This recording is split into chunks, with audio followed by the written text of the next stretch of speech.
আগুনে পুড়েছে পহেলা বৈশাখের আনন্দ শোভাযাত্রায় মোটিফ নির্মাণকারী চিত্রশিল্পী মানবেন্দ্র ঘোষের গ্রামের বাড়ি। 15 এপ্রিল মঙ্গলবার রাত 2:30টার দিকে সদর উপজেলার গড়পাড়া ইউনিয়নের চাইন্দর ঘোষের বাজার এলাকায় তার বাড়িতে আগুন দেয় দুর্বৃত্তরা। 2 থেকে 3 দিন ধরেই সামাজিক যোগাযোগ মাধ্যমে হুমকি দেওয়া হচ্ছিল শিল্পী মানবেন্দ্রকে। বিপদ আঁচ করতে পেরে মঙ্গলবার সন্ধ্যায় মানিকগঞ্জ সদর থানায় সাধারণ ডায়েরি করেন তিনি।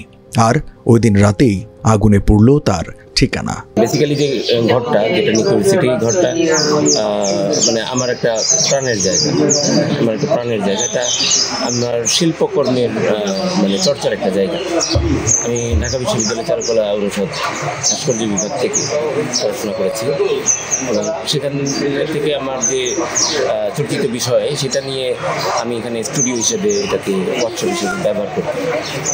আর অকেশনালি আমাদের বাড়ির যে কোনো প্রোগ্রামে এখানে মানুষজনকে রিক্রিয়েশনের জন্য খাবার পরিবেশনের জন্য ব্যবহার করা হতো বা অতিথিশালা হিসেবে ছিল এটা।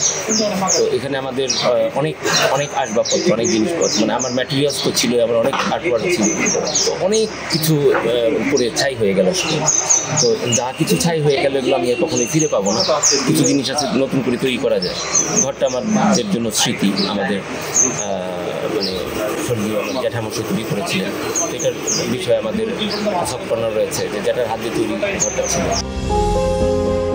মানবেন্দ্র ঘোষ জানান, পহেলা বৈশাখ উপলক্ষে তিনি বাঘের একটি মোটিফ নির্মাণ করেছিলেন। তবে সামাজিক যোগাযোগ মাধ্যমে গুজব ছড়ানো হয় সাবেক প্রধানমন্ত্রী শেখ হাসিনার মুখাবয়ব তৈরি করেছেন তিনি।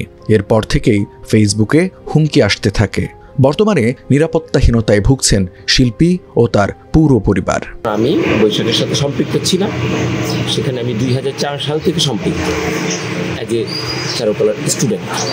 তো চারুকলার শিক্ষার্থী হিসেবে সেই উপস্থিতি আমার সবসময় ছিল। তো সেই ধারাবাহিকতা এবারও আমি সেখানে উপস্থিত থেকে আমাকে একটা দায়িত্ব দেওয়া হয়েছিল, সেটা একটা বাঘের প্রতিকৃতি তৈরি করা। সেটা আমি অনেক পরিশ্রম সাধ্য ব্যাপার, আমার বেশ কিছু সহযোগীদেরকে নিয়ে আমি কিন্তু সেটা তৈরি করেছি এবং সেটা শোভাযাত্রাতে ছিল।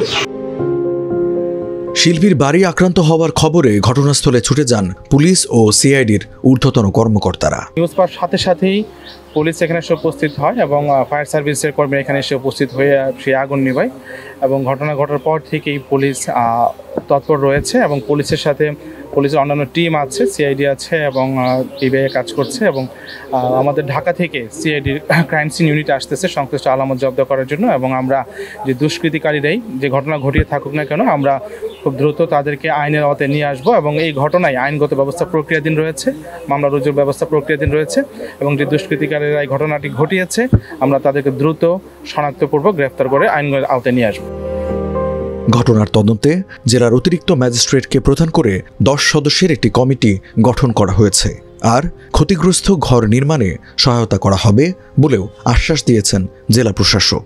প্রকৃত ঘটনার কারণ অনুসন্ধানের জন্য তদন্ত প্রক্রিয়া চলতেছে।